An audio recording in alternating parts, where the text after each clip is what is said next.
अस्सलाम वालेकुम दोस्तों, आज हम लोग एड्रेस करेंगे इस टॉपिक को, high serum creatinine. High creatinine क्या है, आखिर ये क्या होता है, इसको कम करना क्यों ज़रूरी है, ये ज़्यादा बढ़ते गया तो क्या हो सकता है, इसको थोड़ा बहुत अपन एड्रेस करेंगे ताकि आपको एक अंडरस्टैंडिंग आ जाए कि व्हाट दिस थिंग मीन्स। पहली बात तो ये मालूम होना चाहिए कि व्हाट इज़ क्रिएटिनिन, आखिर है क्या, क्रिएटिनिन क्या है। क्रिएटिनिन एक वेस्ट प्रोडक्ट है, एक मॉलिक्यूल है जो बॉडी में बनता है, मसल से बनता है, मसल में प्रोटीन जाता है, उसका मेटाबॉलिज्म होता है, ब्रेक डाउन होता है एंड इवेंचुअली एक मॉलिक्यूल आता है, उसका नाम है क्रिएटिनिन, जो बॉडी में कांस्टेंट लेवल पे बनते रहता है। जितना ज़्यादा मसल मास उतना ज़्यादा क्रिएटिनिन, जितना कम मसल मास उतना कम क्रिएटिनिन। क्रिएटिनिन निकलता है बॉडी में से एक ही रास्ते से 99%, वो है किडनी से, यूरिन में। किडनीज क्रिएटिनिन को यूरिन में डिसॉल्व करके बाहर एक्सक्रीट करते हैं, निकालते हैं। अगर आपका क्रिएटिनिन बढ़ते जा रहा, उसका मतलब क्या है, क्या है क्रिएटिनिन अपन समझ गए, what it means. If creatinine is high it means कि आपके जो ये दो ब्यूटीफुल ऑर्गन्स हैं जिनको किडनीज कहते हैं, किडनीज वीक हो रहे हैं, किडनीज का कुछ ना कुछ प्रॉब्लम है, इस वजह से आपका क्रिएटिनिन गो अप हो रहा है, इट्स गोइंग अप। तो जब भी आपको हाई क्रिएटिनिन मिलता है, understand there is something wrong with the kidneys, इसीलिए क्रिएटिनिन ज्यादा है। और एक बात, बाज़ वक़्त क्रिएटिनिन हाई रहता है, रिपोर्ट रॉन्ग रहती है। बड़े बड़े हॉस्पिटल्स में आई हैव सीन, कभी कभी हाई क्रिएटिनिन समझते हैं, रिपीट टेस्ट करते हैं, it comes to be normal, it can be wrong. तो जब भी आपको अबनॉर्मल रिजल्ट मिला, फॉर एग्जाम्पल क्रिएटिनिन या कोई कैंसर बोल दिया या कोई टीबी बोल दिया, always double check, make sure कि जो है होता है ना, एग्जाम का रिजल्ट आया, बोले कि भाई फेल हो गया, क्या करते हैं आप लोग, वेट करते हैं, छपके तो आने तो देखेंगे रियल में हुआ नहीं, ऑनलाइन ऐसे ही बोलते हैं वो लोग। So you should be very very sure. तो हाई क्रिएटिनिन, क्रिएटिनिन बनता है मसल से, हाई क्रिएटिनिन मतलब something wrong with the kidneys. अब क्रिएटिनिन हाई है तो क्या, कैसा इसको अप्रोच करना, इसकी वजह तो मालूम करना। क्रिएटिनिन की दवा नहीं है फ्रेंड्स, इंपॉर्टेंट पॉइंट है। प्रैक्टिस में रोज लोग पूछते हैं मेरे से, डॉक्टर साहब क्रिएटिनिन की दवा दे दो। क्रिएटिनिन की दवा कैसा रह सकती है, क्योंकि क्रिएटिनिन प्रॉब्लम ही नहीं है। अगर मेरे को बुखार आ गया एंड थर्मोमीटर आप लोग लगाए एंड टेम्परेचर बताता है वहाँ पे मर्क्यूरी बढ़ के करके कि 104 डिग्री फ़ारेनहाइट है डॉक्टर साहब को टेम्परेचर, तो और सब लोग मिलके डिस्कस कर रहे हैं कैसा ये मर्क्यूरी को 104 से 100 पे ले लेके आए हम, कैसा 98 तक लेके जाए हम। ये डिस्कशन नहीं है। मर्क्यूरी को कम करना इंपॉर्टेंट नहीं है, इंपॉर्टेंट है मेरा फीवर कम करना, मेरे बुखार की वजह मालूम करना। अगर मेरे को टीबी है तो उसका ट्रीटमेंट करना, टाइफाइड है उसका ट्रीटमेंट करना, ऑटोमेटिकली बुखार कम हो जाएगा और वो मर्क्यूरी भी कम हो जाएगा। तो इसी तरह क्रिएटिनिन की दवा नहीं है, क्रिएटिनिन की वजह रहती, why creatinine is going up. और जब भी क्रिएटिनिन ऊपर जाता है, जैसा मैंने अभी बताया, something wrong with the kidneys. इसको अप्रोच कैसा करना, इसको अप्रोच करने के 3 इजी सिस्टम्स है। फर्स्ट ऑफ ऑल इमेजिन करिए ये आपकी किडनी है, I am drawing only 1 kidney, normally 2 रहते हैं, 1000 बच्चों में एक ऐसा पैदा होता है जिसको एक ही किडनी रहती है, वो भी नॉर्मल एक्चुअली। तो ये किडनी है, ये पेशाब की थैली है, यहाँ से यूरिन बाहर आता है। So this will write it as K, यानी किडनी।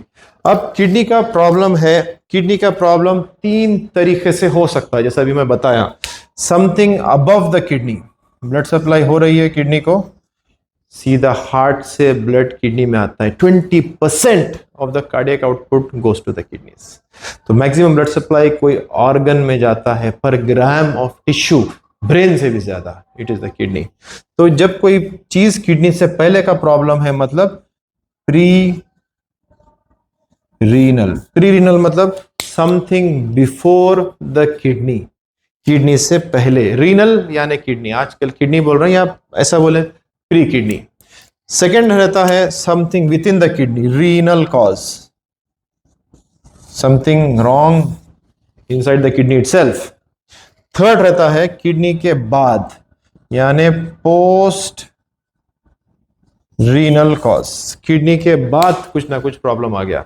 तो जब भी क्रिएटिनिन हाई है तो try to ask your nephrologist why the creatinine is high. Kidney का प्रॉब्लम है, क्यों किडनी का प्रॉब्लम है, या वो प्री रीनल कॉज है, या वो रीनल कॉज है, या वो पोस्ट रीनल कॉज है। पोस्ट रीनल कॉजेज बहुत सिंपल रहते हैं, something after the kidney,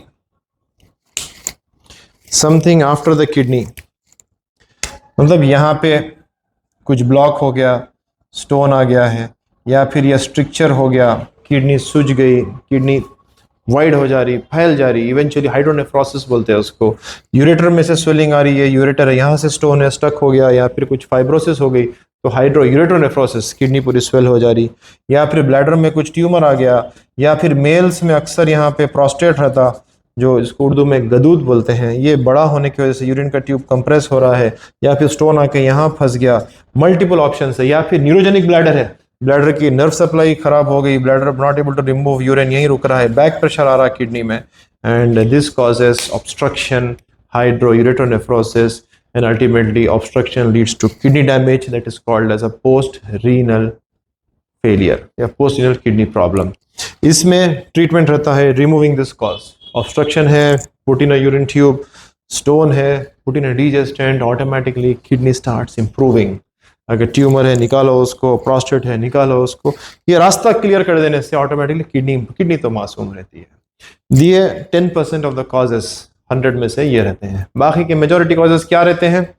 pre renal में start from the heart pump नहीं कर सक रहा ब्लड, कार्डियोरीनल सिंड्रोम टाइप 1, इसके और एक वीडियो बनाए हूं, देखिए उसको, हार्ट पंप नहीं कर सक रहा है, इवेंचुअली किडनी वीक हो जा रही। सेकेंड है इन्फेक्शन कुछ हो गया, बीपी डाउन हो गया, किडनी को ब्लड सप्लाई नहीं हो रहा, किडनी वीक हो जा रही, किडनी वीक हुई तो क्या बढ़ता है? क्रिएटिनिन बढ़ता है, yes you got it right. And बाद वक्त पैंक्रेटाइटिस हो गया, बर्न्स हो गए, लूज मोशंस, वॉमिटिंग्स, डिहाइड्रेशन हो गया, अगेन बीपी डाउन हो गया, अगेन किडनी वीक हो जा रही, या फिर ये रास्ता ही नैरो हो जा रहा, ये जो ब्लड सप्लाई आता है, जैसा हार्ट में ब्लॉकेजेस आते हैं उसी तरह किडनी में भी आते हैं ब्लॉकेजेस, इस्कीमिक नेफ्रोपैथी, ऐसे सिचुएशंस आ सकते हैं। These are called prerenal causes. इसको आइडेंटिफाई करना, ट्रीट करना, पोटेंशियली 100% बता दूं अगर टाइम पर डायग्नोस हो जाए, रिवर्सिबल कॉजेज में pre and post renal, pre renal and post renal causes रहते हैं, they are treated 100%। Loose motion से just give saline, beautiful response आ जाता है। अगर किडनी डैमेज होगी अंदर, सो देन वो यूजुअली 4 वीक्स to 6 वीक्स में रिकवर होती है, नहीं हुई तो then we may have to do a kidney biopsy. अब रही बात किडनी के अंदर, किडनी ये है एक स्पेशलाइज्ड नेफ्रोलॉजी एरिया, कि किडनी का प्रॉब्लम है, किडनी के अंदर का प्रॉब्लम है, हमेशा you need to know the cause. And kidney के 3 चीजें रहते हैं, किडनी नॉर्मल है, एक तो अल्ट्रासाउंड, किडनी का स्ट्रक्चर, सेकेंड यूरिन, किडनी का फिल्टर, थर्ड क्रिएटिनिन, किडनी का फंक्शन। किडनी के जब अंदर की बात आती है, it is again classified into 4 areas. ये किडनी का जो फंक्शनल यूनिट है, जिसको अपन नेफ्रॉन कहते हैं, इसका डायग्राम डाल रहा हूं ताकि आपको अपन समझा सकें कि एक नेफ्रॉन है, ये ग्लोमेरुलस है, proximal tubule, descending, loop of Henle, ascending, distal convoluted tubule and eventually collecting duct. तो इसमें क्या रहता है प्रॉब्लम, या तो ग्लोमेरुलस में रहता है जहां पे पूरा फिल्ट्रेशन होता है, पूरा ब्लड सप्लाई यहां पे आके जाता है, ये एरिया में अगर प्रॉब्लम आ गया किसी को, then it is called as a glomerular disease.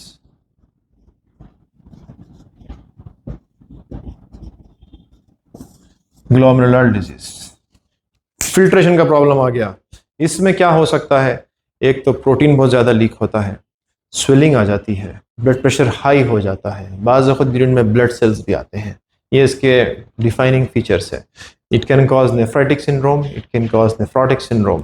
And इसको आइडेंटिफाई करने के लिए ये पीस को निकाला जाता है, किडनी का बायोप्सी करके ही देखा जाता है आखिर क्या डिजीज है, उसका ट्रीटमेंट क्या करना है। Various types of glomerular diseases हैं, उसको किसी और वीडियो में हम डिस्कस करेंगे। सेकेंड रहता प्रॉब्लम है वेसल में ही,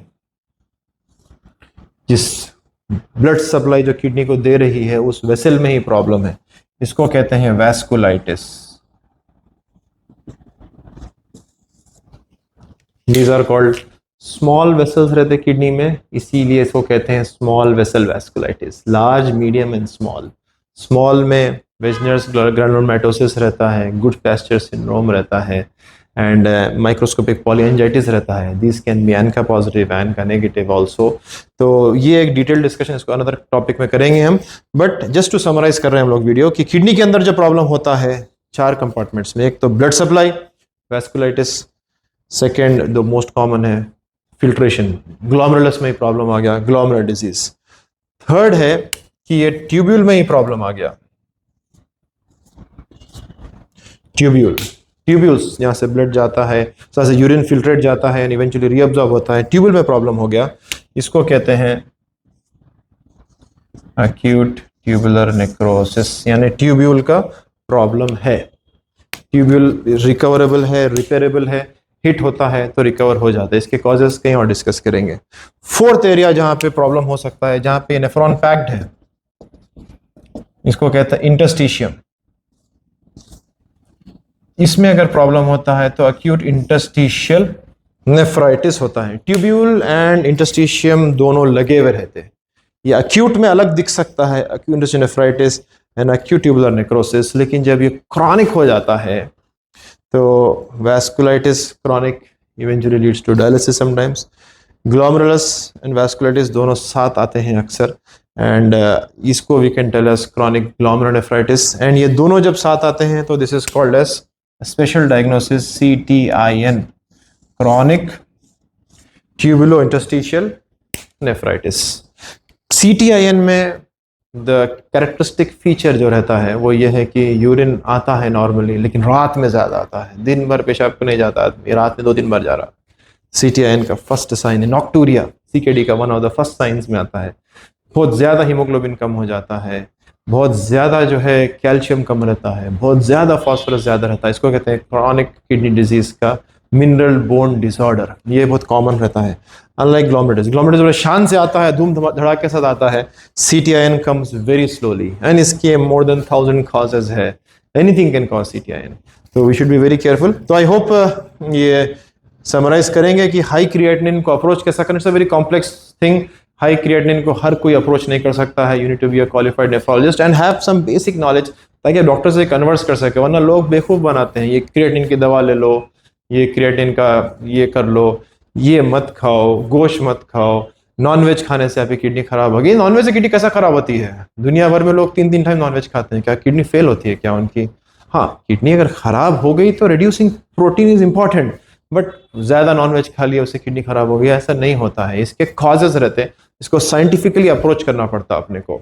so one is pre renal, second is renal, third is post renal. Most common pre renal रहता है, which is 100% treatable and preventable also to some extent, लेकिन diagnosis में delay हो जाता है तो it can cause renal problem and that may persist for 4 to 6 weeks. Post renal 10% लोगों में रहता है, immediately it can be treated by removing the obstruction. Renal, इसको आइडेंटिफाई करने के लिए अक्सर किडनी बायोप्सी का जरूरत रहता है, एंड किडनी के अंदर 4 कंपार्टमेंट्स रहते हैं। वैस्कुलर कंपार्टमेंट, उसमें प्रॉब्लम हुआ वैस्कुलाइटिस, ग्लोमेरुलर कंपार्टमेंट, उसमें प्रॉब्लम हुआ ग्लोमेरुलर नेफ्राइटिस, इंटरस्टिशियम, उसमें प्रॉब्लम हुआ एक्यूट इंटरस्टिशियल नेफ्राइटिस, ट्यूब्यूल से प्रॉब्लम हुआ एक्यूट ट्यूबुलर नेक्रोसिस। ये दोनों अक्सर साथ होते हैं, इसको कहते हैं CTIN और उसको कहते हैं CGN, chronic glomerular nephritis. I hope ये इन्फॉर्मेटिव वीडियो आपको काम आएगी, आपको अंडरस्टैंड करने के लिए how to approach high creatinine. अगर हाई क्रिएटिनिन आ गया, इसको अप्रोच कैसा करना, ताकि हमें कॉज मालूम हो जाए। एक बार कॉज मालूम हो गया, ट्रीटमेंट तो कोई भी कर लेगा, उसमें कोई कमाल नहीं है, ट्रीटमेंट में कमाल नहीं है, कमाल है डायग्नोसिस में, द आर्ट ऑफ डायग्नोसिस।